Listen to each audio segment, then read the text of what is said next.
Boa noite, gente. Boa noite. Meu nome é Maiane, eu sou estudante de Engenharia Sanitária e Ambiental da UFOB e membro do CREA Júnior Núcleo Barreiras. Hoje a gente está comemorando o Dia do Cerrado, então decidimos fazer um ciclo de três palestras, começando hoje com uma palestra com a Lília Carla. E eu gostaria que vocês realmente prestassem bem atenção na palestra, porque é sobre o nosso Cerrado. Acho que a maioria das pessoas é daqui de Barreiras, ou da região oeste. Então, a gente sabe que nosso Cerrado tem sofrendo vários problemas em relação a queimadas, principalmente no mês de setembro, e a gente sabe da importância dele para o planeta, para o nosso país, principalmente porque ele é um bioma único. E, assim, a Lília Carla, ela é professora do IFBA, Campus Barreiras, ela é mestre em Ciências Ambientais e Florestais pela Universidade Federal Rural do Rio de Janeiro e doutora em Ciências, Energia Nuclear na Agricultura pela USP.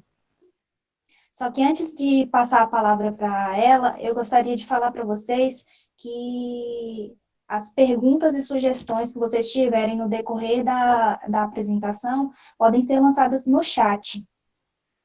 Vocês podem lançar ela no chat, que no final da apresentação a gente vai abrir um espaço para que a gente possa fazer essas perguntas e respondê-las, né?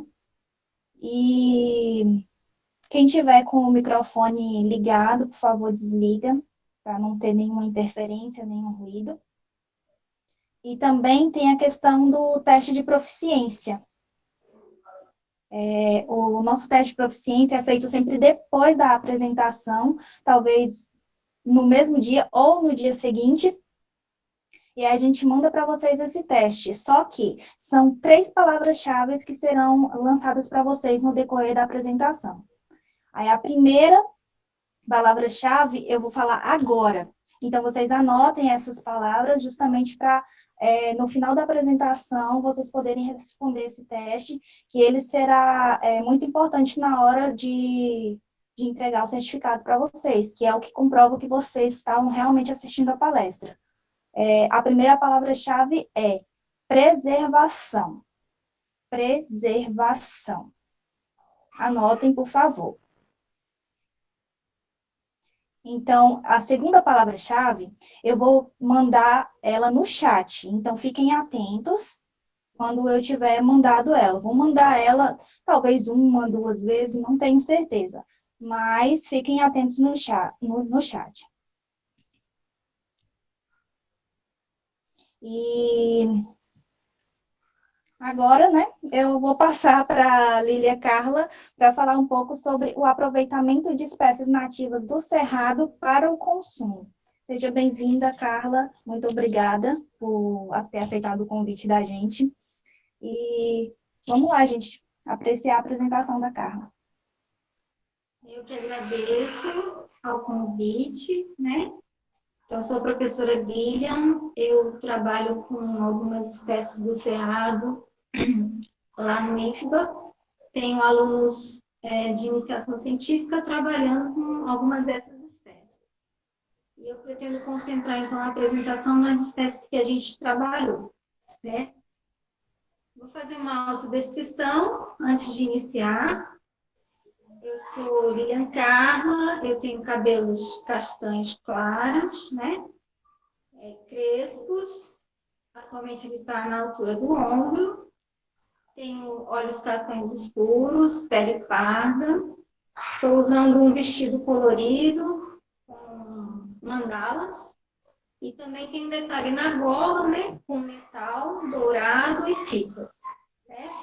Estou no ambiente da minha casa, na sala de jantar. Tenho uma plantinha no fundo com uma janela. Ok? Bom, então vamos iniciar, né? Estou muito feliz de estar abrindo hoje o ciclo de palestras. 11 de setembro, Dia Nacional do Cerrado. Nada melhor do que, né, ter palestras sobre esse assunto, sobre o Cerrado. Então, é um assunto que precisamos discutir, precisamos estudar, temos poucas espécies conhecidas da região, e daí a sua importância. Professora Lília, só um minutinho. O Afonso está falando que o áudio para ele está um pouco ruim. Você está com os dois áudios ligados, do celular e do computador? Não, só no celular. Deixa eu virar aqui um pouquinho para ver Ah, se Veja se tá. melhorou. Eu virei Fala o mais celular. Melhorou? Para mim tá melhor. E aí, Afonso? Vão me dando retorno, porque, assim, tecnologias eu não entendo muito, viu, gente? Já estou nas fases já da aposentadoria, na minha época não tinha essas coisas, então, Não, ele disse que acha que melhorou. tá bom. Qualquer coisa pode falar aí. Vou tentar falar mais alto um pouquinho, tá? Tá certo. Tá. Bom, então, nós sabemos que o Cerrado foi formado há 35 milhões de anos atrás, né? Então, ele possui características específicas e possui um solo frouxo, com permeabilidade. A água filtra e abastece os aquíferos subterrâneos, tá? E a vegetação, se for retirada, provavelmente acreditamos que pode ocorrer uma desertificação dessa região. Nós temos também plantas que possuem raízes muito profundas. Essas plantas sustentam o solo, já que o solo é frouxo, né? E funcionam como se fosse uma esponja. A água infiltra e penetra até chegar nos aquíferos subterrâneos. Nós sabemos que o Cerrado tem perdido grandes áreas atualmente, devido ao incremento, né, da agricultura mecanizada, e por ser um solo plano e fácil de se trabalhar, nós temos, então, grandes áreas com agricultura inserida. Nós sabemos também que, até 2012, nós perdemos praticamente 3 milhões de hectares de cerrado, ou seja, uma quantidade considerável. E hoje, o agronegócio, ele se vale, né, dos seus produtos, das suas commodities, em 75% em área de cerrado, tá? Então, 75% do agronegócio, de exportação, principalmente soja, vem de áreas de cerrado. Bom, é necessário, então, que nós possamos discutir para poder repensar de que formas podemos usar o cerrado como área de produção sem degradar esse ambiente, né? Lembrando que temos que deixar áreas com reserva legal, com mata ciliar, devemos incrementar também a leis, né, que protegem essa região, e áreas de proteção ambiental, como as unidades de conservação. Isso tudo faz com que haja, né, perspectivas para o futuro da manutenção dessas espécies no local. Bom, sabemos que o cerrado, então, precisa agregar valor, né, ao que ele é. Então, as suas espécies precisam ter um valor econômico para serem valorizadas, tá? Principalmente, a gente sabe que temos muitos frutos, temos espécies usadas na medicina, então isso precisa ser incrementado com valores, isso precisa ser valorizado, tá? E nada mais assim, importante a se valorizar, né, do que a própria produção de espécies nativas, certo? Vocês estão me ouvindo bem, né? Qualquer coisa podem falar, tá? Bom, temos mais ou menos 11 mil espécies no Cerrado com fins medicinais, que podem ser usados para fins medicinais. Sabemos também que existem poucas unidades de conservação na área, tá? Em 2017, tivemos O racionamento de água em Brasília, não sei se vocês estão lembrados. Em Brasília tem 3 reservatórios grandes e, infelizmente, entrou nessa conta, né, da falta d'água. Então, é muito séria a questão da água na região do bioma cerrado. 50% do bioma já foi perdido, né, desmatado, por alguns motivos que a gente já citou, e esse bioma tem um grande papel na interface entre a parte aérea, ou seja, a atmosfera, e a parte subterrânea, né, suas raízes. Por serem plantas de raízes muito profundas, elas facilitam a infiltração do solo, abrindo poros nesse solo, e aí o solo funciona como uma esponja, absorvendo toda a água.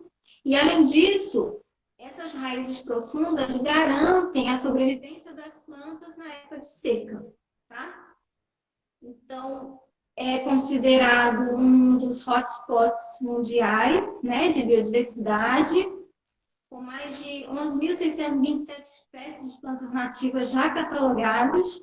Lembra que eu falei que as plantas medicinais estão, né, dentro desse contexto? Tem alto nível de endemismo, com plantas e animais adaptados ao clima, ao solo, ao seu habitat praticamente adaptado a essas condições locais, né? O nível de endemismo de espécies de plantas e animais são altos, por isso é considerado um dos hotspots para preservação. Temos 12 mil plantas já catalogadas e dessas plantas, 4 mil são endêmicas. Tá? Então, nós temos grande quantidade de espécies endêmicas na área de Cerrado. Sabemos que algumas delas estão na lista vermelha de espécies em extinção, né? 677 estão nessa lista, 677 espécies estão nessa lista. Esse é um dado de 2014, provavelmente esse dado já esteja um pouco mais elevado, devido de 4 em 4 anos, né, eles fazem esse levantamento, e, portanto, é uma área prioritária para a preservação ambiental. Então, temos que criar ambientes de preservação, não somente de conservação, tá? De preservação dessas áreas. Nós temos também nascentes que abastecem as 3 maiores bacias hidrográficas da América do Sul, né? Onde nós temos a bacia Araguaia-Tocantins, a bacia do Prata e a bacia amazônica, né? Também contribui um pouco aqui. Bom, nós temos aqui a localização do cerrado. Notem que ele fica bem no centro do Brasil, na região central, né, brasileira. E ele faz também comunicação com os outros biomas, né? Então, é o segundo maior bioma da América do Sul, possui uma área de 2.036.448 km², ocupa 24% do território nacional, aproximadamente, abrange vários estados, né? Desde Goiás, Tocantins, até o sul, indo um pedacinho dele lá no Paraná, entrando também em São Paulo, que seria uma das regiões mais devastadas do Cerrado, região de São Paulo e Minas Gerais, né? Entrando aqui por Goiás, e também Mato Grosso, tá? Então, temos alguns encraves no Amapá, Roraima e Amazonas. Então, só para vocês verem como que esse bioma é imenso, é grande, faz comunicação com os outros biomas, né? Fazendo, então, a integração, né, dos biomas. Lembrando que ele só não faz comunicação com os pampas, né? Lá na região sul do Brasil. Bom, vou falar um pouquinho das fitofisionomias, acredito que vocês já estão careca de saber, vamos colocar entre aspas. Mas é importante a gente colocar, né, as fitofisionomias que ocorrem no cerrado, sendo que, na verdade, são 25 fitofisionomias, mas dentro de 11 principais. Então, nós vamos falar dessas 11 principais. Então, nós temos formações florestais, que inclui a mata ciliar, a mata de galeria, a mata seca e o cerradão, tá? As formações savânicas, que é o cerrado senso estrito, sentido restrito, né, o estrito senso, parque cerrado, palmeiral e as veredas. Temos também a vegetação campestre, campo sujo, campo limpo e campo rupestre, e essas são as principais, tá? Então, nós temos também vários subtipos dentro desses, que a gente considera como se fossem ecossistemas dentro de um bioma, certo?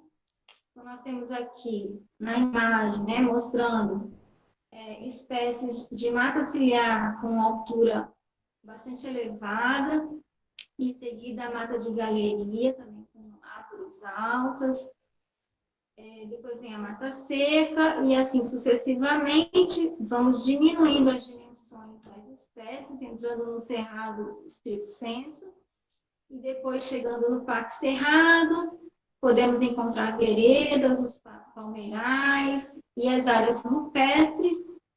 Também encontramos muitas espécies endêmicas, principalmente, tá? Então, vou falar de cada uma delas, escrevê-las. A mata ciliar, nós sabemos que ela é encontrada na beira de rios, geralmente rios grandes, acompanha esses rios médios e grandes. Geralmente, há a transição da mata ciliar para outras fitofisionomias. Geralmente, a mata ciliar apresenta plantas decíduas, com diferentes graus de caducifolia, ou seja, perda de folhas, tá? Algumas perdem totalmente, outras não. A altura das árvores, como eu falei, são altas, geralmente chegam a 25, 30 metros de altura. Temos espécies como figueiras, gameleiras, ingazeiros, né? Angico, peroba, tamburiú, xixás, ipês, que são árvores grandes, e dentre outras espécies. Então, a mata ciliar acompanha rios maiores, com uma largura maior, né? E a médio e grande, rios médios e grandes. Já a mata de galeria, a diferença é que a mata de galeria acompanha pequenos rios, tá? Até mesmo rios intermitentes, rios que aparecem na época das chuvas e somem na época da seca, tá? Ele possui corredores, esses corredores são fechados, notem aqui na imagem, né, que forma tipo uma galeria mesmo, as copas se encontram, formando um ambiente mais sombreado, com pouca iluminação, e a gente verifica então que essa vegetação, ela é perennifólia, ela não apresenta a caducifolia, como a gente falou, da mata ciliar, tá? Durante a época da seca. Ela é secundada normalmente por uma faixa de vegetação arbórea, de menor porte, tá? E também uma vegetação seca ao seu redor. Também pode aparecer gramíneas e etc. No seu estágio arbóreo, né, no seu extrato de árvores, nós vamos encontrar também plantas altas, variando de 20 a 30 metros de altura. Ocorre também a sobreposição das copas. Na imagem, né, no esqueminha que eu coloquei aqui, dá para perceber, né, a sobreposição, deixando esse ambiente bem sombreado. Então, nesse ambiente, a gente pode encontrar as epífitas, que são plantas que se utilizam dos troncos apenas como suporte, as orquidáceas, também as perobas, que são árvores imensas, jequitibaba, cupari, o breu, que hoje já é muito falado, né? Também ocorre na região amazônica, que é usado para se fazer perfumes. O cedro, dentre outras espécies. Podemos até encontrar algumas palmeiras também. Na mata ciliar também, a gente pode encontrar, por exemplo, o buriti. Bom, em seguida nós temos a mata seca. Notem que na mata seca ela não possui cursos de água, por isso tem esse nome, né? Tem diversos níveis de caducifolia também. Essa caducifolia vai garantir, então, a presença de nutrientes no solo devido à decomposição das suas folhas e galhos finos que caem, né? Ocorre geralmente em solos mais ricos em nutrientes. As árvores vão ter de 15 a 25 metros, formam estratos florestais, como vocês estão vendo na imagem, tá? Ela tem menor riqueza de espécies, porque é uma mata mais seca e também, lógico, se a gente for comparar com a mata ciliar com a mata de galeria, nós vemos então que ela é bem mais pobre em termos de biodiversidade. Nessa mata a gente vai encontrar também espécies como a mutamba, o jequitibá, que são árvores grandes, a cana-fístula, o cedro, o jacarandá, aroeira, ipês com a sua beleza cênica, né? Geralmente ipês amarelos e roxos, a aroeirinha, a amburana, que é uma planta usada medicinalmente, a paineira, que é a chamada barriguda. Então, são espécies altas, grandes, que possuem estratos também florestais de 15 a 25 metros, como eu falei. Então, em seguida, temos o cerradão. Desculpem. Cerradão. O cerradão, ele tem um extrato arbóreo de 8 a 15 metros, um pouco mais baixo, né, do que a mata seca.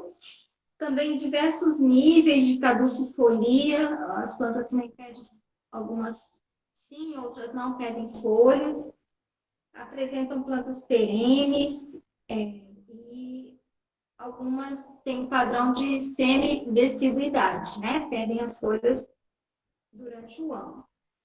Nesse cerradão, nós vamos encontrar espécies típicas, como, por exemplo, o pequi. Tá? O pequi pode ser encontrado, então, no cerradão, o pau-terra, o pau-santo, a copaíba, o oiti, que é muito usado no florestamento de cidades, a maria preta. Geralmente, as cascas desse pau-santo que eu falei, a gente usa como antidepressivo, antifúngico, são espécies também utilizadas na medicina. Encontramos a sucupira, o Gonçalo Alves, o baru, tá?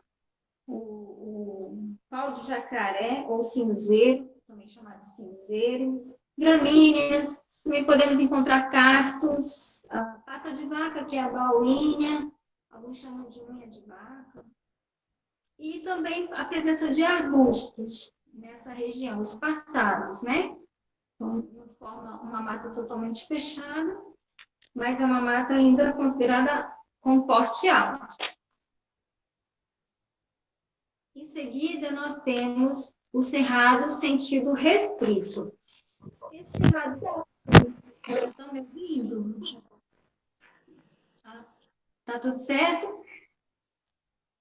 Esse cerrado com sentido restrito, nós vamos ter a presença de estratos arbóreos, arbustivos e herbáceos, com árvores distribuídas aleatoriamente sobre o solo, com diferentes densidades, sem que formem uma copa ou um dossel contínuo, como nós vimos anteriormente, tá?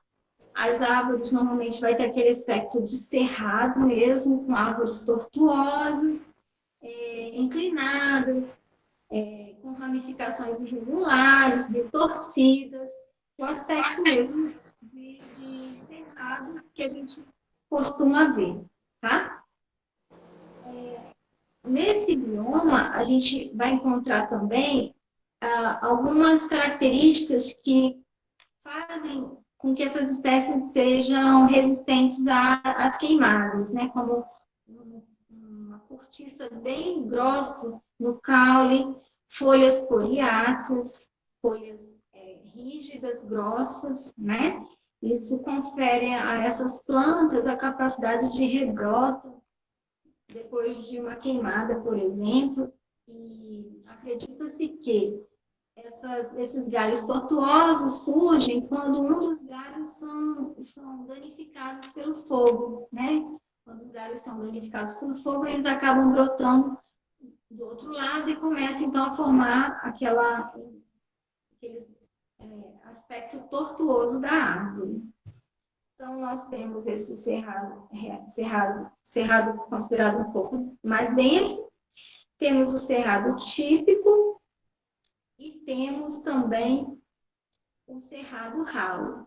Então, notem que no cerrado denso temos árvores mais altas, no típico árvores um pouco mais baixas, tortuosas, como eu falei, e no cerrado ralo praticamente arbustos pequenos no meio de gramíneas, certo?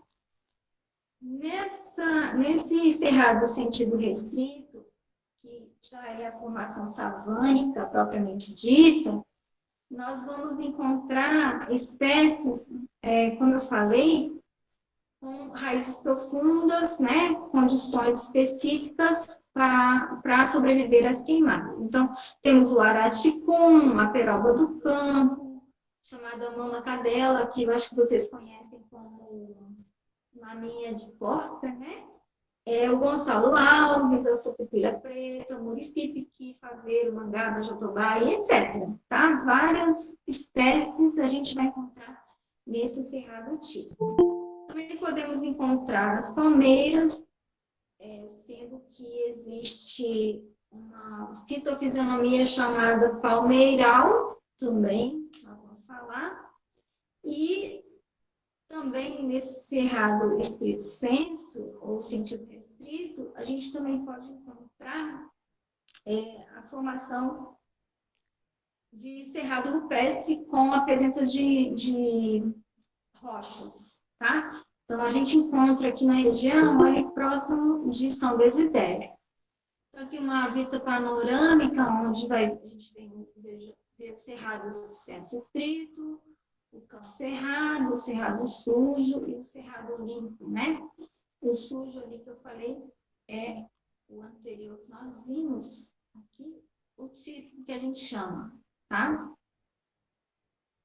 Bom, então aqui a cobertura vegetal, normalmente no cerradão vai de 50% a 90%, a cobertura no senso estrito, no denso, né, de 50% a 70%, no senso estrito, propriamente dito, de 20% a 50%, no campo cerrado, de 5% a 20% de cobertura, o campo sujo, menos de 5%, né, de cobertura, e o campo limpo, menos de 1%, predominando, então, as gramíneas. E notem, então, que o dossel dessa vegetação vai diminuindo, né, a partir dessas fitofisionomias sendo encontradas devido ao empobrecimento do solo, devido ao empobrecimento pela falta de nutrientes, tá?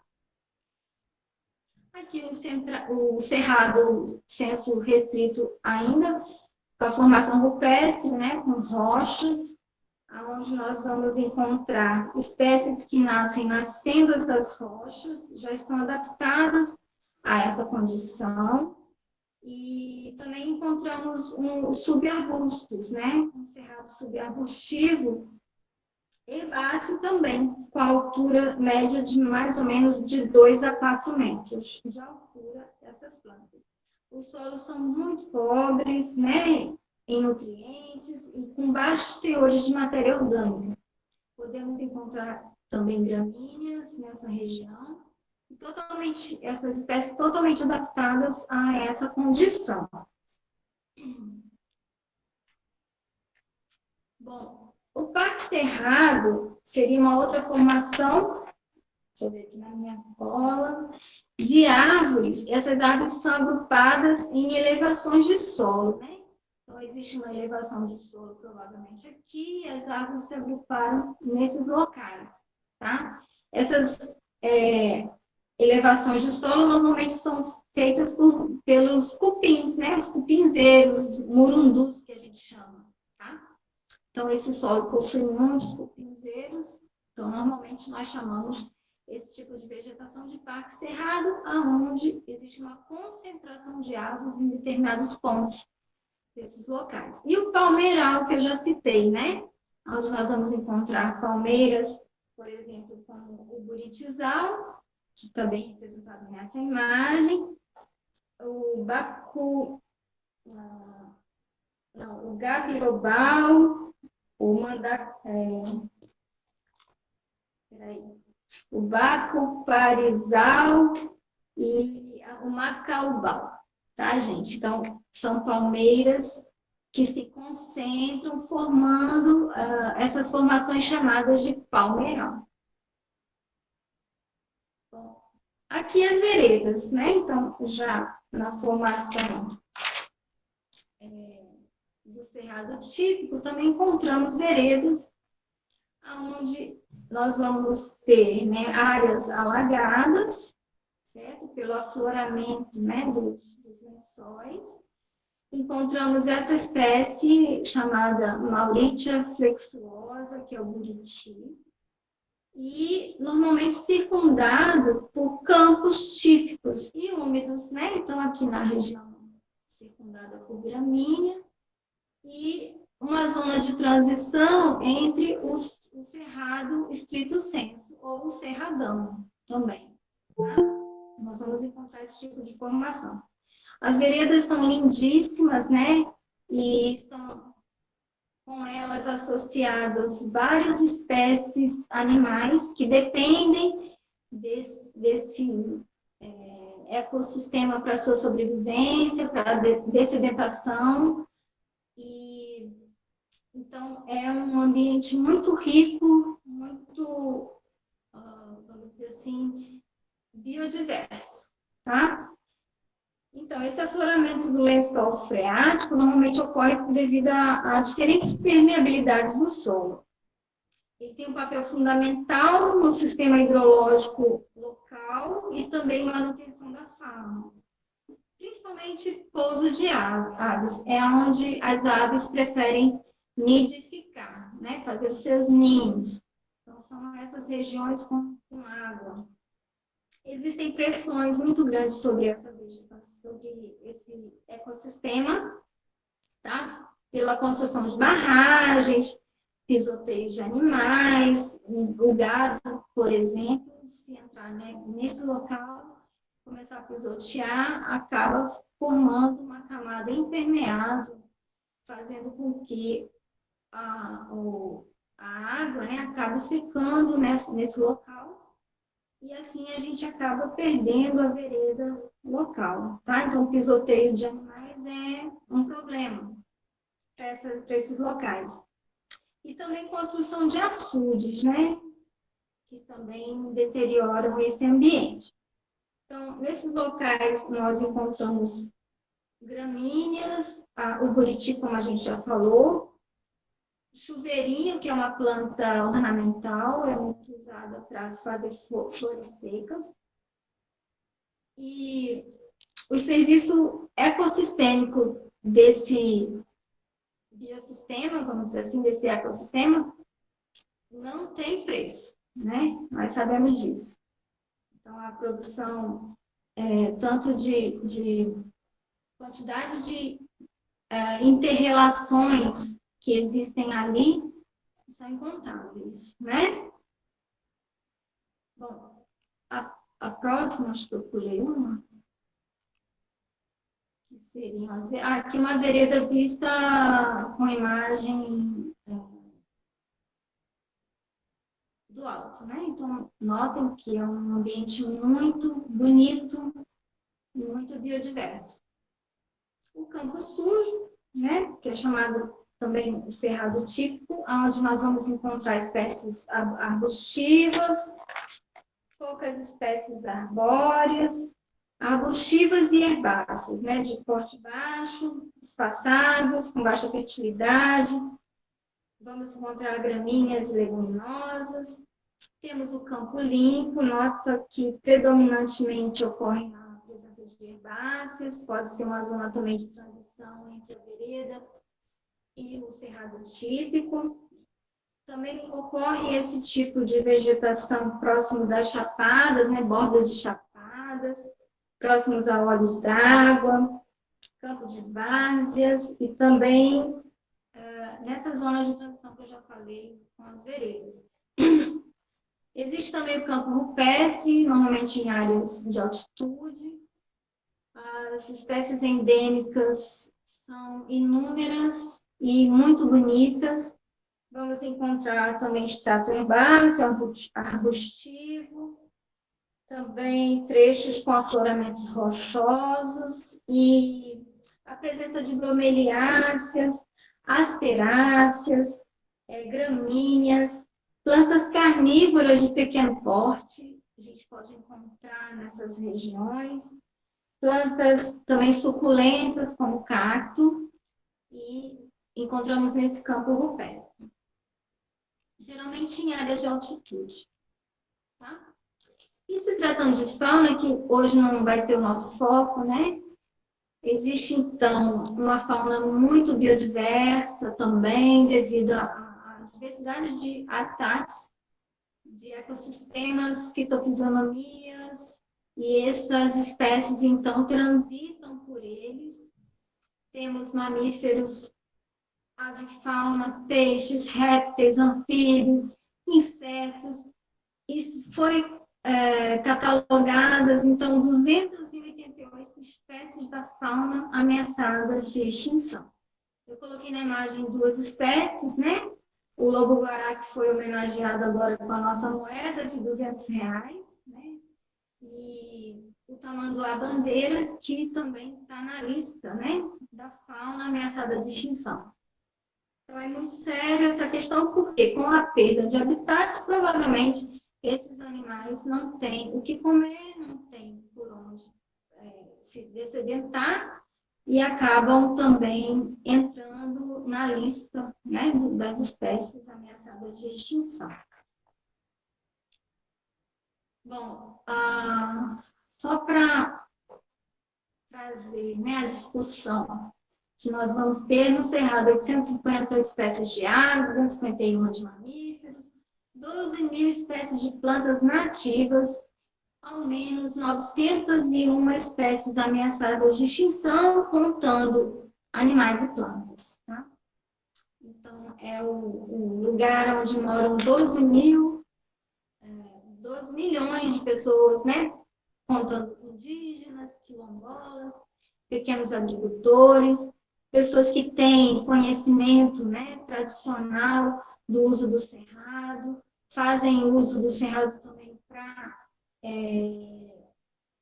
consumo medicinal, consumo alimentar. Então, são populações que vivem nessas regiões e merecem que sejam lembradas. Então, vamos falar um pouquinho da flora, né? Eu já falei, então, das fitofisionomias. Mais de 12.000 plantas já foram catalogadas, sendo que 4.000 são endêmicas. O clima no Cerrado é tropical sazonal, com inverno seco, com 2 estações, um verão bastante chuvoso e um inverno seco, uma precipitação média anual entre 1.200 a 1.800 milímetros. A radiação solar é intensa, né? A temperatura fica em torno de 22 a 23 graus, podendo chegar a 40, 43 graus, né? A máxima. O solo é pobre, nós sabemos, com alto teor de alumínio. As plantas possuem estratégias de sobrevivência nessas regiões, daí a grande quantidade de plantas endêmicas nos locais, nesse bioma, né? E o uso da flora é diverso. Nós temos uso alimentar, para artesanato, remédio, cobertura de casas, fibras, madeira, também na agroindústria. Bom, as fitofisionomias, elas podem nos oferecer, então, uma variedade de espécies. Nós temos a mata ciliar também, as veredas, né? Com buriti, aqui os campos, o cerrado, o campo rupestre, né? Oferecendo espécies para artesanato, o capim dourado, o chuveirinho, aqui o pequi, o araticum, o baru, né? Ocorrem nessas regiões do cerrado típico, e também a mamacadela, dentre outras espécies, aqui a cagarta, tá? Então, cada ecossistema vai ter suas peculiaridades, onde cada espécie se adaptou às condições locais. Bom, e nós sabemos, então, que precisamos ter um uso sustentável desses recursos. Nós não podemos simplesmente dispor desse ambiente sem pensar em conservar, né? Então, as espécies nativas do cerrado, elas podem ter usos múltiplos. Nós podemos reconstituir, por exemplo, áreas de reserva legal com as espécies nativas. É o ideal a se fazer, né? Também o aproveitamento econômico dessas espécies na alimentação e mantermos o cerrado em pé, né? Sem retirar, por exemplo, a madeira, o consumo madeireiro. Então, o ideal seria a gente conservar esse bioma e retirar dele o que ele pode nos oferecer sem precisar derrubar, né, a floresta. Vamos dizer assim, né? As espécies do bioma cerrado. Então, o consumo, de um modo geral, eu vou me deter mais às plantas, né? Lógico que a gente sabe que tem pessoas que se alimentam de animais do cerrado também, mas o nosso objetivo hoje é falar, então, da flora. Nós temos espécies que são ornamentais, espécies lindíssimas, né? Algumas bromélias, alguns cactos, suculentas, orquídeas, o ipê amarelo, que é uma espécie muito linda e característica, né, do cerrado. Temos também espécies usadas em artesanato. Aqui nós temos o xixá, né? Espécies que possuem sementes aladas, quando se abrem, né, formam essas cascas, constituindo formatos diversos, onde as pessoas pintam e usam em artesanato. O chuveirinho, que é usado, né, como folha, espécie flor seca, o capim dourado, dentre outros usos, né? O uso medicinal, a faveira, o barbatimão, a copaíba, a mamacadela, a sucupira, todos esses têm elementos medicinais na sua constituição. Eu vou falar de alguns daqui a pouco, tá? Que podem ser usados futuramente como, sei lá, a gente fala que pode ter a cura do câncer no cerrado, né? A gente acredita nisso. Então, precisamos investir em pesquisa, investir no conhecimento dessas espécies, já que faz parte do nosso bioma aqui na região oeste da Bahia. Também uso alimentar, que é o meu propósito nessa palestra, né? Nós temos são espécies que são bastante procuradas para alimentação. Na verdade, são espécies com capacidade de reposição de sais minerais, vitaminas e nutrientes importantes, né, para nós. Então, temos aqui o buriti zarte, que é um doce de buriti, farinhas feitas com o pequi, sementes, né, do baru, e trazem, então, renda também para as pessoas ribeirinhas, quem mora, né, nessas comunidades quilombolas, as comunidades tradicionais dessas áreas se utilizam desses produtos também para lucrar. Tá? Só uma imagem aí, acho que Rafael, se ele estiver presente, vai gostar dessa imagem, né, Rafael? Vamos falar então um pouco dessa desse trabalho que nós fizemos aqui na região do Oeste, porque, infelizmente, nós não temos informações sobre as espécies na região. Então, nós começamos a fazer pesquisa na região em 2016,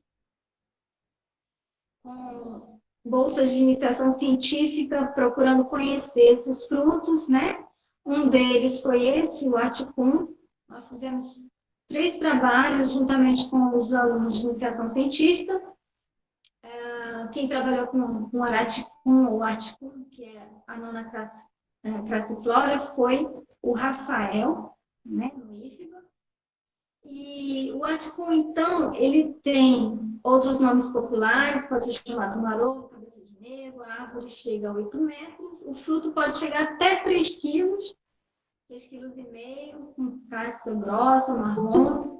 A polpa é bem adocicada, com um odor bem característico, bem forte.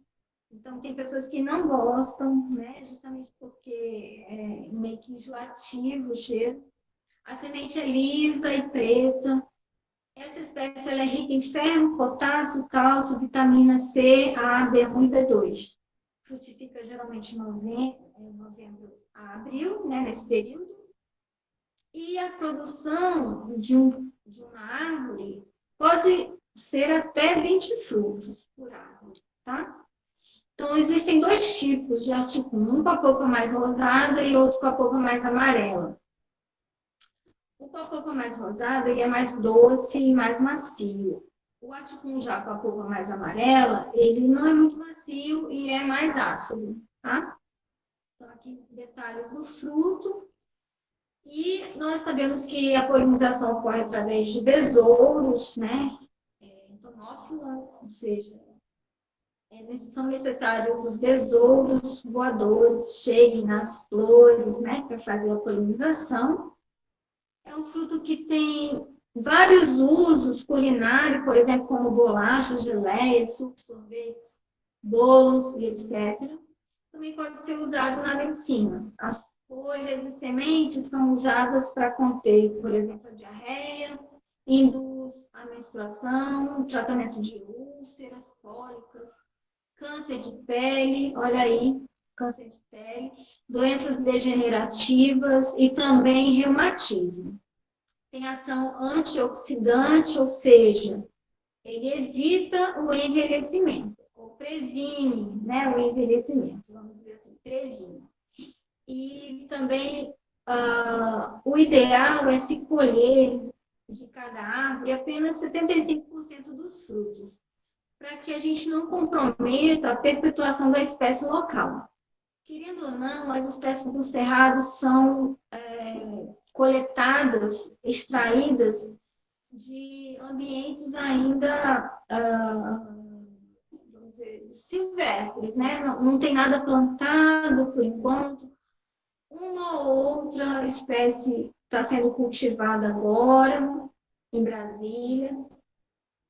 E nós sabemos que essa espécie vai ocorrer, então, no cerradão, cerrado denso, ralo, e também no campo rupestre. Então, é uma espécie muito importante, principalmente para aquelas populações tradicionais que a gente já falou, e também para o bioma, porque, como eu já falei anteriormente, existe muita interação entre as espécies do cerrado e os seres vivos, as espécies do cerrado, que eu digo, a flora do cerrado e a fauna, tá? Então, para que a semente seja levada para um determinado lugar, é necessário que os animais entrem em ação. Daí a importância, né, dessa interação ecológica entre a flora e a fauna. Então, vamos falar um pouquinho, então, do trabalho que nós fizemos com o Guaraticum, tá? Em 2016 e 2017, com o aluno Rafael Fernandes Almeida. Se ele estiver presente e quiser comentar alguma coisa, viu, Rafael? Pode abrir o áudio e falar. O primeiro trabalho foi com as potencialidades da espécie Annona crassiflora na produção de alimentos no oeste da Bahia.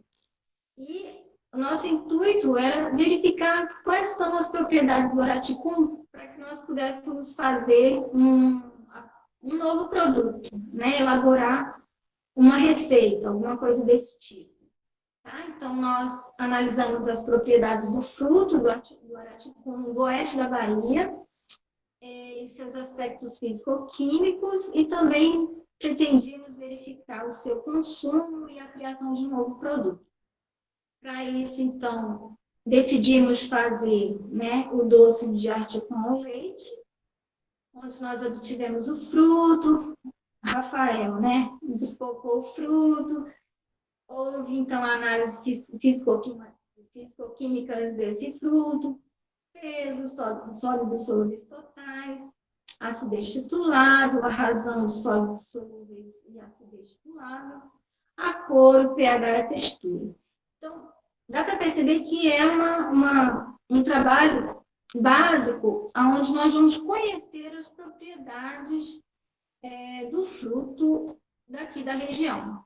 Nós não encontramos na literatura nenhum outro trabalho que pudéssemos comparar aqui na região do oeste da Bahia. Comparar os resultados. Normalmente a gente compara os resultados da região oeste com o que foi encontrado em Goiás, o que foi feito em Brasília, o que foi feito em Tocantins, no Mato Grosso, mas na região oeste, infelizmente, os trabalhos são muito escassos. Bom, a metodologia, então, no preparo do doce do articum ao leite, os ingredientes que ele utilizou e todo o procedimento que ele fez nesse trabalho, tá? Nós, então, produzimos o doce do articum ao leite e fizemos a análise sensorial desse doce. Infelizmente, no IFBA, nós não temos ainda as cabines, né, para se fazer análise sensorial. Nós fizemos, então, em uma sala de análise dos alimentos, lá no IFBA, e a apresentação do doce, né, esse doce que os nossos avaliadores provaram. Os resultados, então, mostraram que o peso do fruto aqui da região oeste varia, em média, né, 1,4 quilos. Os sólidos solúveis, né, com 20,35%, acidez titular 0,59%. A razão dos sólidos solúveis e a acidez, né, vai nos dizer quão doce, né, o quão agradável é o sabor desse alimento, na faixa de 34,49, que é considerado uma relação alta, favorável à industrialização. E o pH, né, nesse caso aqui, ficou abaixo de 4,5, que é o ideal também para a industrialização, porque garante que esse produto ficará mais tempo na prateleira sem haver contaminação de micro-organismos. Também verificamos a textura, né? Então, a viscosidade desse fruto, tá? Então, percebam que são análises básicas do fruto e nem isso nós encontramos na região oeste. Rafael agora está escrevendo um artigo a respeito, então a gente pretende publicar em breve, né, os dados aqui da região. Bom, e na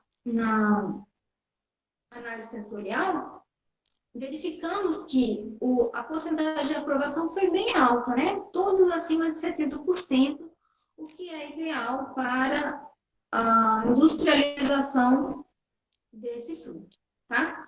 A intenção de compra também foi bastante alta, em torno de 80%. Então, verificou-se que o araticum do oeste baiano possui aspectos físicos químicos similares a de outras regiões do Cerrado e que o doce teve boa aceitação aos nossos avaliadores, né, na análise sensorial. O segundo trabalho que o Rafael fez foi aproveitamento da semente e da casca do mesmo fruto. Ele estava empolgado, né, queria continuar os estudos do araticum, e aí o nosso objetivo, então, foi criar uma bebida hidrossolúvel gelada, que seria o chá da casca e da semente. Então, o Rafael preparou a farinha da casca. Ele primeiro despolpou, né, o fruto, pesou para determinar a massa de cada um, do fruto inteiro, da casca, depois da semente. Passou pela secagem dessa casca em estufa e depois ele peneirou para verificar a granulometria da farinha para fazer o possível chá, tá? Então, as análises físicas realizadas no fruto, aí já observando o fruto, né? A massa média do fruto ficou em torno de 700 gramas, a massa média da casca em torno de 200 gramas, a massa média da farinha, né, em torno de 72 gramas. E a granulometria ficou no MESH 28, né? Ou seja, uma granulometria grossa. Lembrando que essa granulometria, no caso para chá, é possível, certo? Mas para o uso da farinha já seria uma granulometria um pouco mais grossa. Nós teríamos que peneirar e fazer a quebra dos grãos em partículas menores para o uso da farinha. Então, a cor interna da casca ficou creme amarelado e a externa marrom. Tá? Também não foi encontrada na literatura nada que falasse da cor interna da casca. Né? Então, nós verificamos no Araticum do oeste da Bahia. O rendimento médio da farinha foi de 35% em relação à massa da casca e a farinha ficou com um diâmetro abaixo de 1,19 milímetros, que é considerado um diâmetro grande. Tá? Mas para o chá, aqui a farinha é preparada, né? Então, para o preparo do chá, não houve problema, porque o chá ele é peneirado, ele é coado antes de se oferecer, né, aos provadores. Nós fizemos também análise sensorial e os resultados demonstraram que foi também aprovado pelos nossos provadores, sem treinamento, né, que são provadores voluntários, eles não foram treinados. Nós fizemos somente o chá da casca, porque o chá da semente, Rafael verificou na literatura que poderia ser genotóxico, poderia causar alguma toxicidade. Então, nós não utilizamos o chá da semente, só utilizamos o chá da casca. Então, a aparência e a cor do chá foram bem avaliados, né? E o sabor foi considerado inovador, diferente de tudo que já foi experimentado e também interessante. São palavras dos próprios avaliadores presentes, né, na avaliação sensorial. A intenção de compra também foi alta, né? Certamente compraria em torno de 10% e compraria em torno de 45%. Então, nós temos aqui 55% de intenção de compra. Então, verificamos que o rendimento da farinha da casca foi satisfatório. O Araticum ele tem aspectos peculiares da região, podem sofrer influências do clima e do solo, e o chá da casca possui um grande potencial para a indústria de alimentos. Né? E o outro experimento que Rafael fez foi a quantificação dos óleos essenciais da nona classiflora e também do Cariocar brasiliense, que é o pequi. Então, da nona, que é o Araticum, e do pequi. A gente pretendia tirar o óleo essencial dessas espécies, né, das sementes dessas espécies, no caso do pequi, seria da casca, para testar, né, a capacidade de controle de pragas em grãos de soja, tá? Então, essa era a nossa intenção. Então, as sementes foram separadas, né, os frutos também, do pequi, retirados, a gente só tentou tirar o óleo essencial da casca. Bom, as frutas foram obtidas aqui mesmo em barreiras, foram sanitizadas, descopadas, pesadas, feita a contagem das sementes, a trituração dessas sementes, tanto do Araticum e no caso do pequi, as cascas também foram trituradas, retirados o teor de água, né? Passou também por uma estufa, onde foi secado também no dessecador, e logo em seguida a gente tentou extrair o óleo, tá?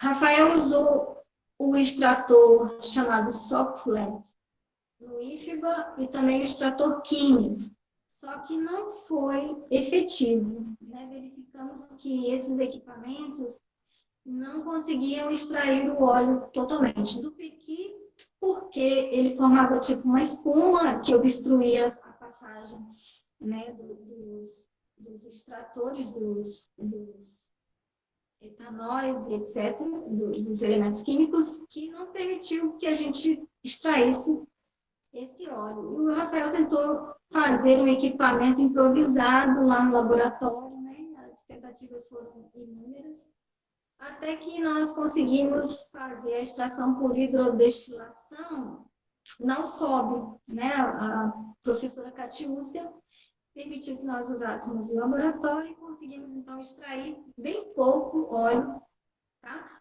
Como o nosso resultado, né, estava deficiente devido à falta da extração desse óleo, nós resolvemos fazer, então, um levantamento bibliográfico para comparar, né, a espécie com o que já é conhecido em Goiás, em Brasília, nas regiões do Cerrado já estudadas. Então, verificamos, então, o rendimento das sementes, né? Também, deixa eu voltar aqui, o peso médio dos frutos, o peso das amostras coletadas de pequi, que também variou. Então, o Rafael fez tudo isso e comparou com outros autores, certo? Verificando o peso dos frutos e também as sementes, né? Quantificação de sementes. E verificou também que existiam sementes com defeitos, colocou isso tudo no seu relatório. Né? Infelizmente, não conseguimos extrair o óleo. Esse óleo precisa de equipamentos que extraiam a frio, ele não pode ser extraído a quente. E os principais constituintes estão aqui, que nós vamos ainda saber quais são, né, os constituintes e quais os efeitos que ele pode ter, tanto efeito medicinal como efeitos alimentares, ok? Então, as conclusões que Rafael chegou, então, que o óleo essencial foi solúvel em água, devido ao equipamento, né, não foi possível isolar o óleo, e também os principais constituintes do pouquinho de óleo que ele conseguiu na UFOB, tá? Então, por isso, a gente não conseguiu fazer os testes em sementes de soja para verificar a ação desses óleos no controle de patógenos, certo? Bom, além disso, eu coloquei aqui para vocês, né, os usos diversos do articum. Nós temos o rocambole de articum, muffin de articum, petit gâteau de articum, vai dar fome agora em todo mundo. O pão doce de articum, sorvete, e a polpa, né, in natura também é bem saborosa. Então, diversos usos eu tirei desse site, né, Serratinga, tá? Nos dando receitas de como aproveitar o articum. Então, as possibilidades são inúmeras. Aqui os sucos mistos, feito na UFLA, né, onde ocorre a mistura de várias porcentagens de frutos de articum, de mangaba, e eles fazem essas misturas para ver a funcionalidade, são tratados como alimentos funcionais, né, então estão em fases de teste. Eu coloquei também o sorvete do fruto do cerrado, feito de articum, bastante falado. Bom, o próximo trabalho que nós fizemos foi com a aluna Tatiele Jesus Costa, né? Com o maracujá do cerrado, que é a Passiflora cincinata, um maracujá bastante ácido, né? Ele tem mesmo esse aspecto esbranquiçado no seu interior, tá? A flor muito exuberante, muito bonita. Então, tem vários nomes populares, maracujá da mochila, maracujá do sono, maracujá do mato. Também é chamado maracujá de vaqueiro, tá aqui, tá? E aqui o maracujá, né, com a sua beleza cênica, suas flores bem bonitas. É uma espécie subarbustiva, volúvel, porque ela vai ter a propriedade trepadeira, tá? Os frutos variam de 30 a 250 gramas, normalmente são frutos bem pequenos, aqui na região os frutos são bem pequenos, o sabor bem ácido, extremamente aromático, muito cheiroso, e possui efeitos também medicinais, como, por exemplo, o efeito calmante e relaxante. A niacina também está presente, que atua no crescimento e na produção de hormônios e previne também problemas gastrointestinais. Então, a capacidade medicinal dessas plantas do cerrado são imensas, né? Fonte de potássio, ferro, fósforo, cálcio, vitaminas A, C, do complexo B e também como antioxidantes. Por isso que eu falei que são alimentos funcionais. Então, o uso culinário geralmente em sucos, polpas, geleias, doces, sorvetes. Aí é uma espécie resistente à seca, inclusive a Embrapa agora lançou uma variedade para pequenos produtores, né, plantar essa espécie. E também esse cultivo em escala comercial ainda é ingênuo, né, bem pouco. É uma espécie encontrada geralmente com grande incidência solar. A gente encontra nas bordas das matas e a sua flor e frutificação ocorre de outubro a maio. Então, nós temos o trabalho da Tatiele, ela trabalhou com potencial do cerrado, né, na produção de alimentos. Nesse caso, ela propôs fazer uma bebida mista de maracujá do cerrado. Então, ela fez um levantamento teórico grande, análises físico-químicas do fruto, o processamento, o preparo da bebida, fizemos análise sensorial e depois ela tabulou esses dados. Então, as análises físico-químicas que ela realizou estão aqui: peso, cor interna, pH, acidez titulável, sólidos solúveis e razão entre sólidos solúveis e acidez titulável total. Para isso, ela, né, na sua metodologia, fez a higienização do fruto, o corte, o peneiramento e pesou esse fruto. Bom, e aí preparou essa bebida mista à base de vodka, água gaseificada, açúcar e também o suco do maracujá do cerrado. E essa bebida, então, foi oferecida aos provadores, né, para verificar a aparência, cor, aroma, sabor residual e a avaliação global dessa bebida. Também a intenção de compra. Então, os resultados da análise físico-químicas, né, onde nós temos o peso do fruto, 62,47 gramas. Então, verificamos que os frutos são bem pequenos, o pH encontrado, né, classificado como muito ácido, sólidos solúveis totais, acidez titulável e a razão entre sólidos solúveis e acidez titulável, que ficou bem baixa, devido a essa grande acidez do fruto. Tá? Verificou-se também que o fruto tem características favoráveis para a indústria de alimentos, devido ao pH baixo, né? E isso contribui para a redução de acidificantes e também de conservantes no produto fabricado. Já na análise sensorial, verificamos que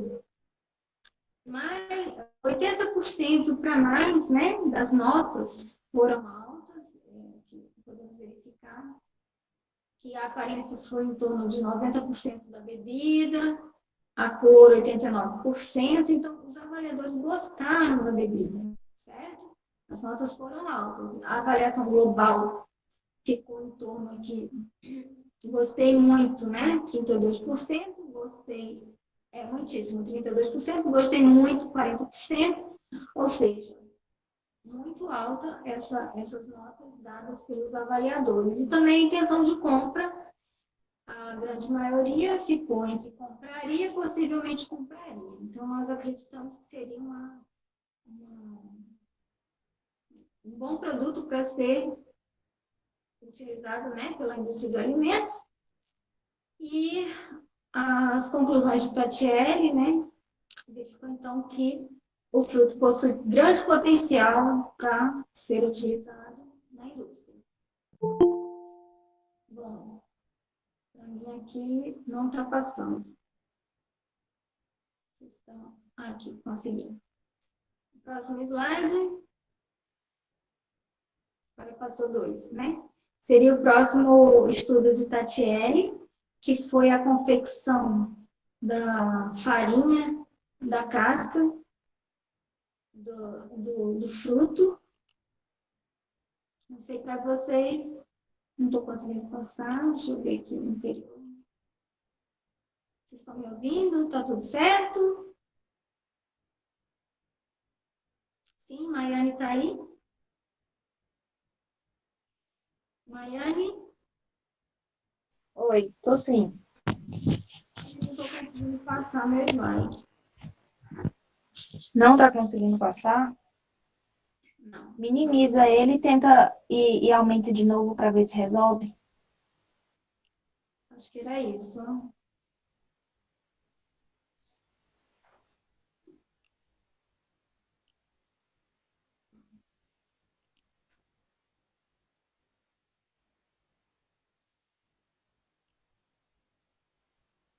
Não conseguiu? Não. Vixe. Jefferson? Jefferson, você tá aí? Deixa eu voltar aqui, peraí. Tá. Tá conseguindo voltar? Nem voltar, nem ir para frente, nem para trás. Eita. Gente, isso acontece, me perdoem aí. Provavelmente a internet teve alguma interferência e não está me permitindo passar aqui. Só um minutinho.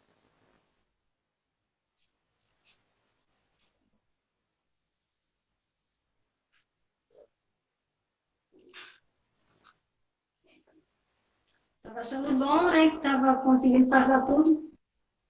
Pois é. Jefferson. Assim, vendo, assim. Consegue, fica menor, mas consegue. E aí, Que é mais... pessoal? Dá pra ver, gente? Ah, agora foi. Agora Oi? foi. Foi. Deixa eu voltar lá. Vocês estão vendo aí? Sim. Tá Vou vendo? aproveitar a referência aí e falar mais uma vez para o pessoal. Gente, anotem as palavras-chave. Eu já falei a primeira. E a segunda eu coloquei no chat. E a última eu vou falar no decorrer da apresentação. E aí fiquem atentos, viu? Anotem aí. Tá. Posso continuar? Vocês estão vendo? Pode. Tá bom. Vamos falar do segundo trabalho de Tatiele, que também gostou muito do primeiro e resolveu continuar. Ela fez, então, o aproveitamento integral do maracujá. Ela produziu, então, uma farinha mista. Eu já falei. Aqui é da farinha, tá, gente? Desculpa. Eu não corrigi ali. Então, ela fez levantamento teórico, o preparo da farinha, as análises físico-químicas, e ela resolveu preparar um bolo para essa farinha, depois fazer a análise sensorial e a tabulação dos dados, tá? Então, todo o processo de higienização, corte, coleta, secagem, trituração, para a produção da farinha, e depois fez as análises físico-químicas da farinha. Então, ela produziu farinha da casca do maracujá cerrado e fez o bolo com esses ingredientes: a farinha de trigo, açúcar, leite, óleo e os ovos, né? Em seguida, ela fez 2 preparos de bolo, um com 25% da farinha na massa e outro com 50% de farinha. E ela demonstrou, então, na análise sensorial, as diferenciações, né, desse bolo aos provadores, e ela fez o teste de aceitação e também os testes de avaliação dos atributos, né? Aparência, cor, aroma, sabor, textura. Podemos ver aqui na imagem os avaliadores. Logo em seguida, as análises físico-químicas, ela fez a acidez titulável, a presença de material mineral, pH e a umidade dessa farinha. Também não encontramos na literatura nenhum tipo de farinha feita da casca, né, do maracujá do mato, para que nós pudéssemos comparar aqui da região oeste. Encontramos de Minas, de Goiás e de outras regiões. Tá? Então, com a análise sensorial, verificamos também que as notas foram bem altas, o índice de aceitação do bolo com 25% da farinha e com o bolo de 50% da farinha, todos acima de 70%, o que indica que teve uma boa aceitação para a comercialização e industrialização do produto. Avaliação global, então, ficou aqui em gostei moderadamente, gostei muito e gostei muitíssimo. Então, verificamos que foram as maiores notas encontradas para os dois tipos de farinha. A intenção de compra, também compraria, possivelmente compraria, ficou bem alta, tanto para a farinha de 25%, que foi as maiores notas encontradas, se comparada com a farinha de 50%. Tá? Já tinha muitos indecisos. Bom, e ela, então, tirou suas conclusões, mostrou alto grau de aceitação do produto, né? A formulação de 25% teve maior índice de aceitação e a farinha da casca do maracujá possui condições ideais para ser usada na indústria de alimentos. Um outro trabalho também de Tatiele foi com a retirada de óleo. Mas como a gente sabe, né, nossos extratores de óleo do IFBA não foram eficientes para retirar os óleos essenciais, já no trabalho de Rafael, também no de Tatiele não conseguimos. E aí ela procurou outras instituições para poder obter esse óleo. Tá? Então, ela fez mesmo processo de higienização, desculpamento, limpeza, secagem, nesse caso aqui da semente, para ser retirado o óleo. Fez as análises de atividade de água, umidade e material mineral e tentou utilizar, né, os extratores químicos e o softlet lá do IFBA. E não foi possível, né, retirar esse óleo completamente, tivemos muita dificuldade. E os resultados apresentados, então, de atividade de água, material mineral e cinzas, que indicam a quantidade de elementos nutrientes, né, desse produto, e o teor de umidade, tá? Do óleo obtido, né? Nesse caso, a gente fez o teste nas sementes primeiro, né? As análises físico-químicas nas sementes, tá?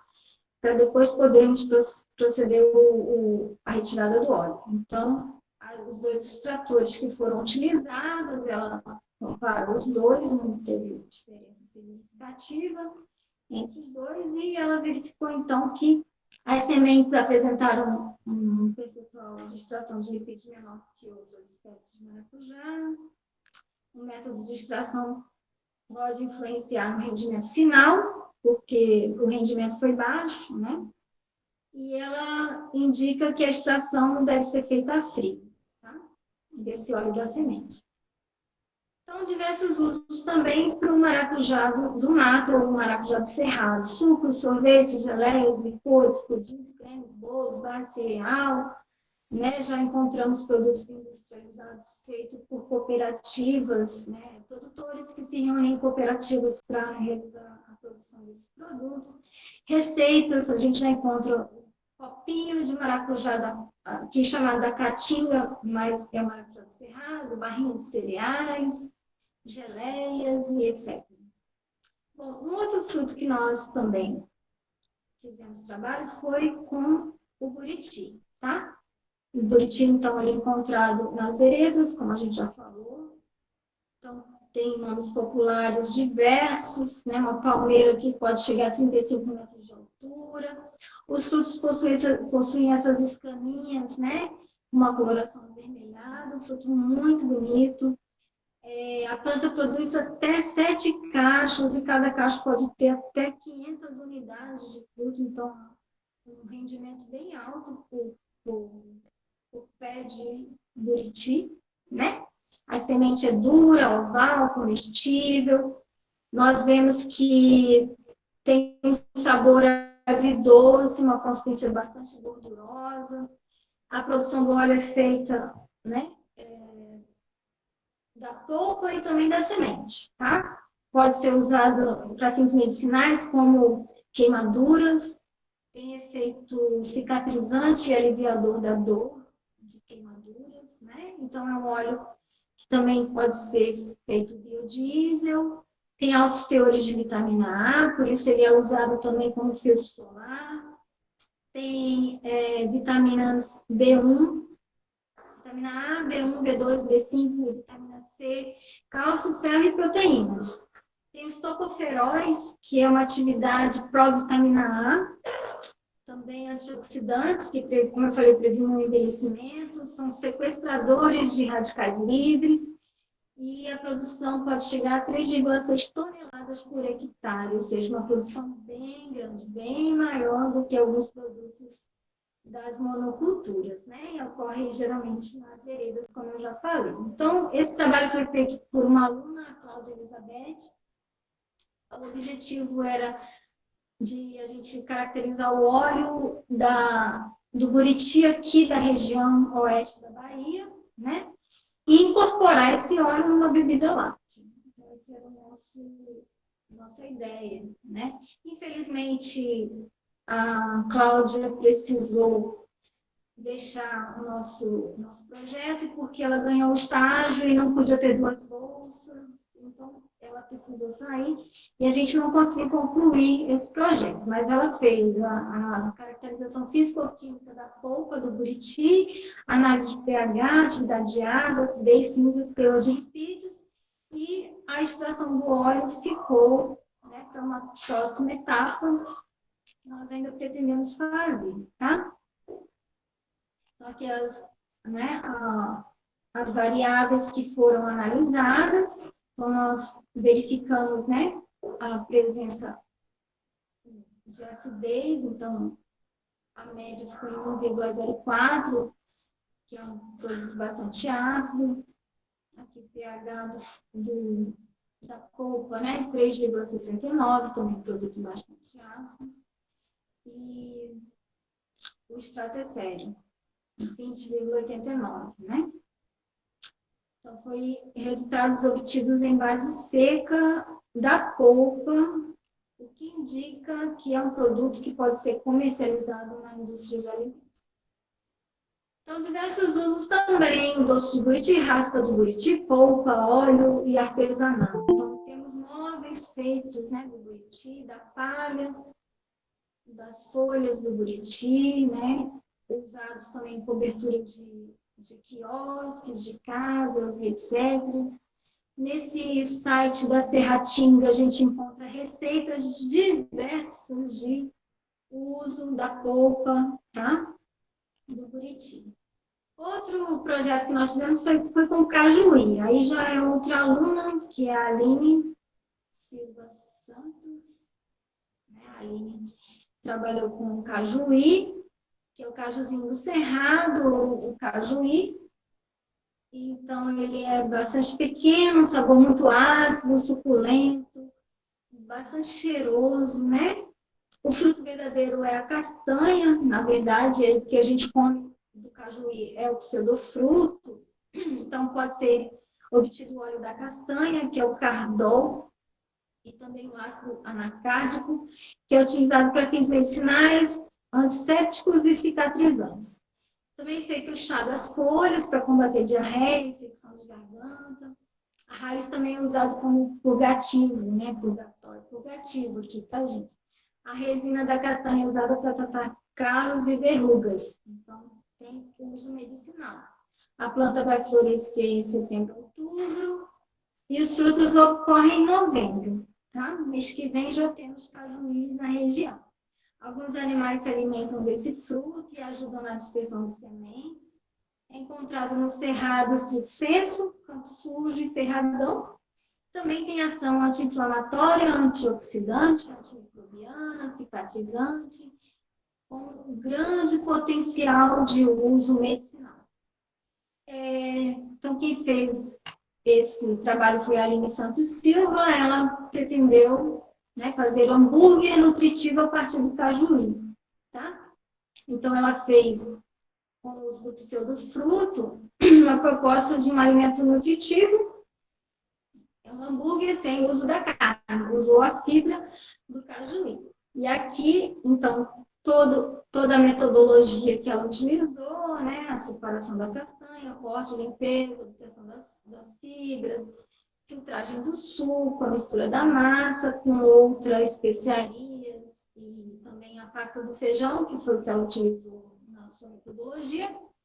Passou por uma leve cocção da massa, onde ela incorporou os ingredientes, resfriou, modelou e fez então os hambúrgueres. Então, esse aqui é o hambúrguer tradicional de carne, letra A, e o hambúrguer feito com o cajuí, que é esse, letra B, né?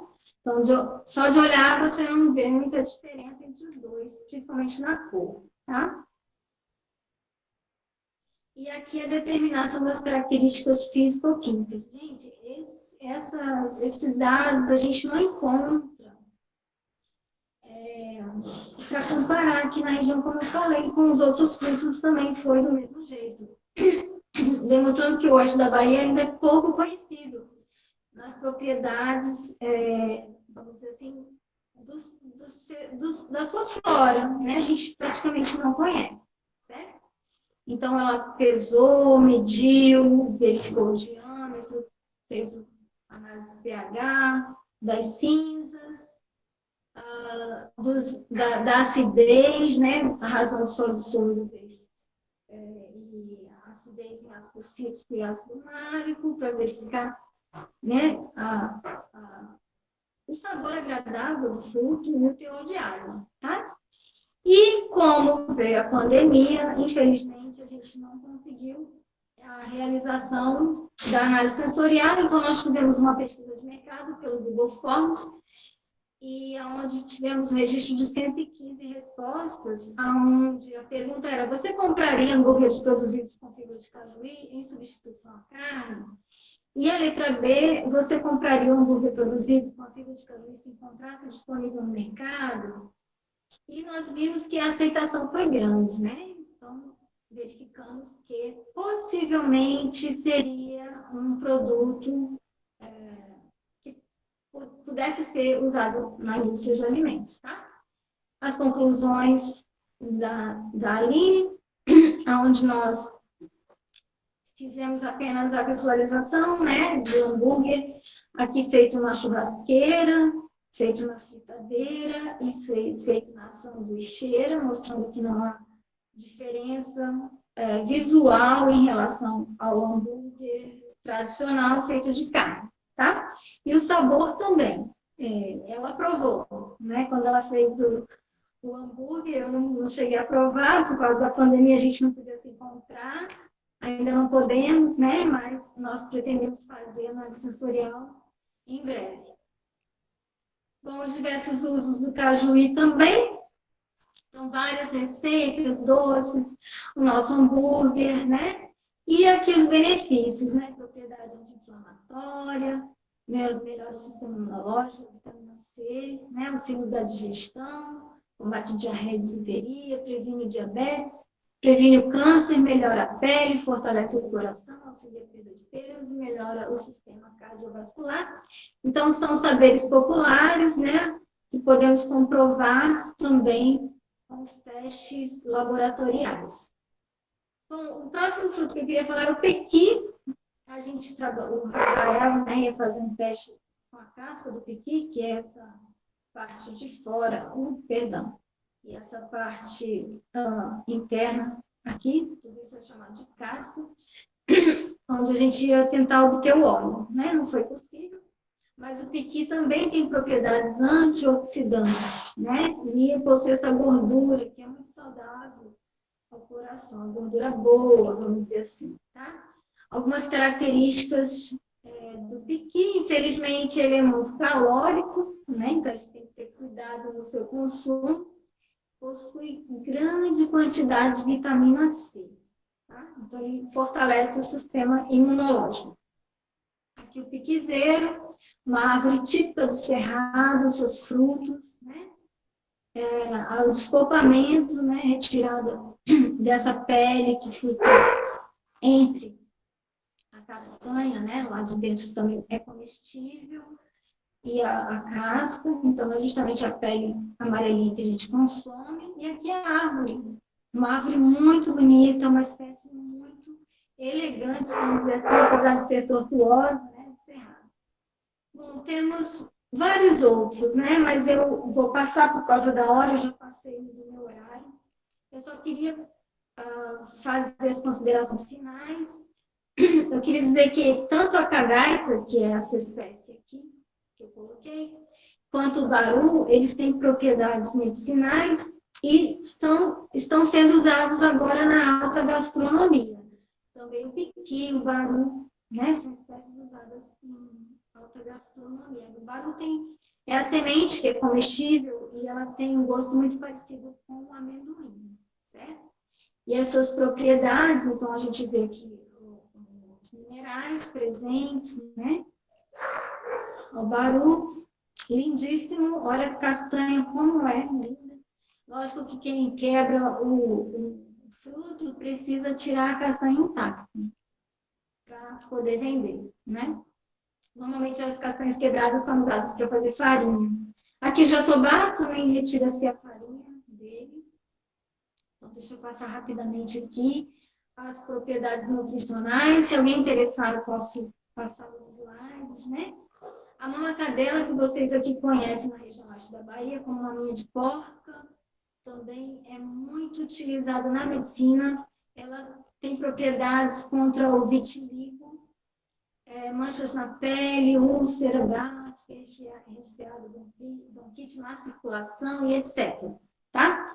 Então, é muito utilizada. A mangaba, que eu resolvi colocar porque também possui como alimento funcional minerais, cálcio, fósforo e ferro, vitaminas A, B1, B2 e vitamina C. A mutamba também tem propriedade astringente, depurativa, cicatrizante, antisséptico e etc. Gente, eu não estou fazendo propaganda não, tá? Mas foi a primeira pessoa que utilizou comercialmente essas espécies para fazer sorvetes do fruto do cerrado.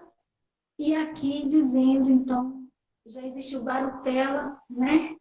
Feito com o baru, tá? Que é aqui do piqui, né? Vários outros produtos feitos por comunidades tradicionais. Bom, eu só queria finalizar falando dos impactos locais, né? Que a gente tem visto na nossa região, no bioma cerrado do oeste da Bahia. A safra de 2016 e 2017, né, na região do Mato Piba, sabemos que foi de 154 mil hectares de cerrado convertido em soja, ou seja, 8,8% da mata nativa do cerrado, né, desse bioma cerrado, convertido em soja. Aqui os dados de 2001, que é justamente essa área, né, daqui do oeste da Bahia, e aqui em 2017, o que está em verde seria a área plantada. Olha a discrepância, né? De 2001 para 2017, tá? Só para a gente fazer uma análise do panorama atual da região do Cerrado local. Então, nós temos os impactos ambientais, encontramos, então, espécies, né? Andando sobre uma imensa monocultura, o assoreamento de rios, a presença de lixo e deposição de entulho na beira, nas margens de rios e veredas, as queimadas, tá? Que são constantes na região do Cerrado, a nossa cachoeira aqui do oeste, né? A cachoeira da Caba-Vida, encontramos situações como essa, a presença de lixo, a presença de espécies invasoras aqui, o capim colonial. A falta de cuidado também nos nossos mananciais hídricos, como aqui o Rio Grande, né, no centro de Barreiras, totalmente assoreado. Impactos ambientais locais, como a presença de pivôs centrais se utilizando de veredas e áreas de mata ciliar e matas de galeria para retirada de água. Então, nós sabemos que existe muita exportação de grãos para fora do Brasil. 75% desses grãos são produzidos em região do Cerrado.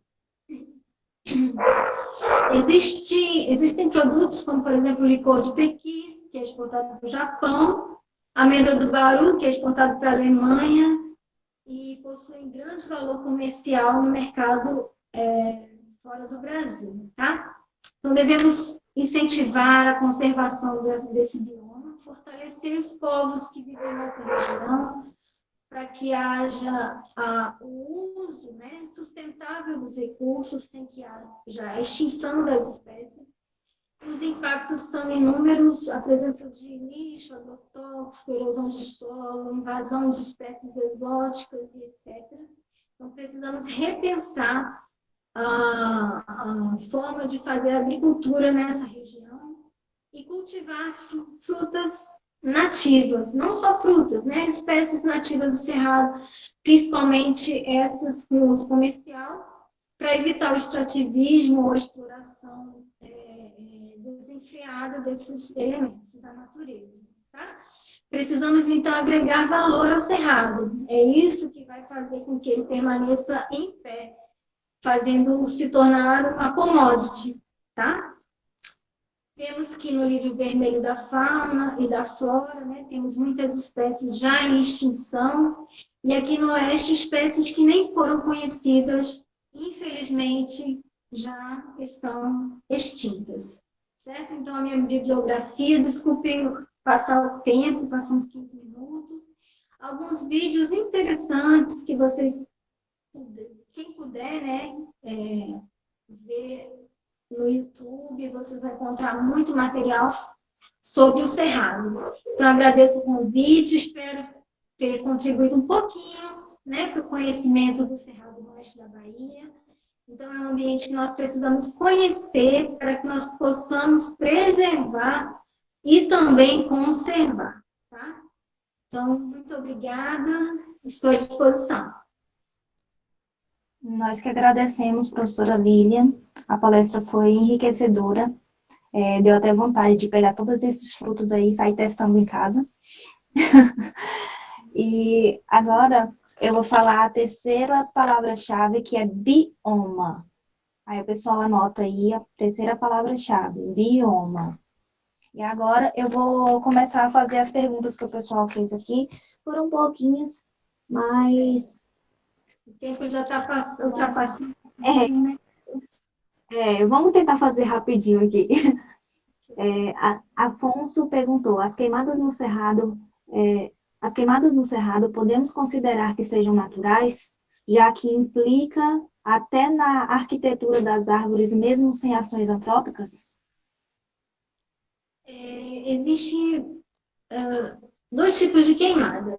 Uma queimada que a gente considera como se fosse natural, né? Onde o próprio bioma se recompõe facilmente, então essa queimada aconteceria esporadicamente no próprio bioma, talvez na influência de um raio ou alguma coisa desse tipo. Tá? E existe a queimada provocada. Essa queimada provocada repetidamente, com certeza, traria grandes prejuízos ao bioma. Certo? Apesar de que nós já falamos, né, a flora do Cerrado ela tem estrutura para continuar rebrotando e sobrevivendo nos locais, tá? Devido a essa camada coriácea das folhas, essa camada de cortiça do caule, né, que protege a parte interna da planta, fazendo com que não haja grandes problemas. Mas estas queimadas repetidas vezes, por exemplo, em um ano, podem prejudicar sim e muito esse bioma, tá? Então, queimadas esporádicas é até bem-vinda, mas repetidas vezes pode trazer, sim, a extinção de muitas espécies. E em se tratando de, a gente está falando de flora, mas imagine a fauna, né? A fauna é muito atingida, tá? Então, a perda daquele ecossistema onde aquela fauna existia, provavelmente nunca mais vai existir como era antes, certo? Vai haver modificações ali, né? Vão haver várias modificações, tanto no solo, como talvez no clima, impactos na infiltração de água, obtenção, né, de alimentos para essa fauna. Então, é uma questão muito séria a queimada provocada, certo? Repetidas vezes. Sim. A Patrícia perguntou se pode disponibilizar os slides. Com certeza. Eu posso para, não sei, para vocês da organização e vocês repassem? Sim, pode mandar para a gente e aí a gente repassa para o pessoal. Eu perguntei, é muito difícil identificar as plantas carnívoras? Eu, particularmente, não sabia que existia esse tipo de planta aqui no nosso bioma. Olha, existem plantas carnívoras na região rupestre de altitude, tá? Eu praticamente nunca vi, tá? Mas existem estudos que dizem, né, da sua existência, mas são plantas pequeniníssimas, você precisaria ter um olhar muito, sei lá, microscópico para poder identificar. Mas existem plantas carnívoras na região rupestre de altitude, certo? Aqui na nossa região oeste, nós não temos região rupestre com altitude muito elevada, mas temos sim ali na quebra da Chapada, né? Sim. Paredão dos Chapadões. Eu nunca fui nessas regiões, sinceramente, eu não sei se nós encontraremos ali essas espécies, tá? Sim. Mas no Cerrado existem sim essas plantas carnívoras bem pequenas. Essas pesquisas de aproveitamento de frutos do cerrado são feitas só em laboratórios ou você tem algum projeto junto à população ribeirinha que ajudem eles a aproveitar o fruto e até usem o resultado final como uma renda a mais? Daí, eu fiz essa pergunta, mas aí o Rafael, ele me respondeu assim, Maiane, essas pesquisas que ele está relatando são as de iniciação científica. Existe a modalidade de extensão que é justamente voltada para a população. Algo que beneficie eles, mas nada impede de você fazer algo para a comunidade, mesmo sendo pesquisa e não extensão. O que falta é a divulgação desses e outros trabalhos e outros alunos. Seriam ótimas formas de renda para a população, pequenos produtores e feirantes. Se você quiser complementar. Ótimo, Rafael. Muito bem. Parabéns, é isso mesmo. Na verdade, as pesquisas que ficam no laboratório, a gente precisa divulgar, né? Daí a nossa intenção é a publicação desses resultados em revista e também a popularização da ciência, né? Nós temos agora a Jornada Científica e Tecnológica do Oeste Baiano, acontecendo em outubro, é quando nós temos contato com a comunidade e a gente acaba passando esses conhecimentos para a comunidade. É lógico que quem não participa, né, não vai ter essa informação. Então, nós precisamos também ir nesses ribeirinhos, nas populações tradicionais, buscar também conhecimento deles, né? Levar o que nós fizemos e trazer deles também essas informações. Porque eles dão muitas ideias para nós, né? E a gente pode fazer isso em laboratório e provar cientificamente o que eles estão dizendo. Desde o conhecimento medicinal das espécies até mesmo o consumo delas, tá? E daí a importância da gente divulgar esse tipo de projeto, esses tipos de resultados obtidos. Uhum. A Patrícia perguntou, como posso recuperar os buritis que têm muito tempo para produzir e dependem da água, caso for o conhecimento devido ao desmatamento na beira dos rios, onde tem grande proporção de buriti. O ideal é fazer esse reflorestamento. Por quê? Para que a árvore faça o seu papel ecológico, normalmente isso demanda muito tempo, principalmente as plantas do cerrado. Então, se a gente não começar a plantar agora, provavelmente daqui a um tempo a gente não vai ter mais. Então, nós temos que replantar, reflorestar, fazer a composição florística dessas regiões, né? Verificando que tipo de espécies existem ali, também não colocando espécies exóticas nessas matas e florestas, nesses ecossistemas, né? A fim de preservar realmente a espécie que existe no local, a espécie regional. Então, aqui na região do Oeste, temos muitas espécies, eu não falei, acho que não falei nem um décimo, um centésimo do que existe aqui na região, tá? De potencial de uso das espécies. O potencial é muito grande, precisamos conhecer, gente. O Cerrado, ele é apaixonante, né? E tem muitas coisas novas que precisamos conhecer. Desde animais, plantas, insetos. Eu ainda não fiz a minha contribuição, né, entomológica aqui na região, que eu fazia ainda antes de me aposentar, porque a minha especialidade é justamente a entomologia, e eu ainda não fiz nada nesse sentido, né? Então, eu pretendo ainda fazer, se Deus quiser, publicar algumas espécies novas entomológicas na região do oeste da Bahia. Então, um pouquinho que a gente faz, eu acho que já faz grande diferença, né? Mesmo sendo pesquisa básica, por exemplo, como aqui a gente está fazendo. É pesquisa básica, análise sensorial de produtos que fizemos em laboratório, é o conhecimento de sólidos solúveis, de acidez, e é isso que faz, então, o conhecimento do fruto local, da cultura regional e a sua possível utilização como alimento funcional. Ok. É isso aí. Obrigada, viu, Lilian? Foi muito boa a palestra, muito enriquecedora.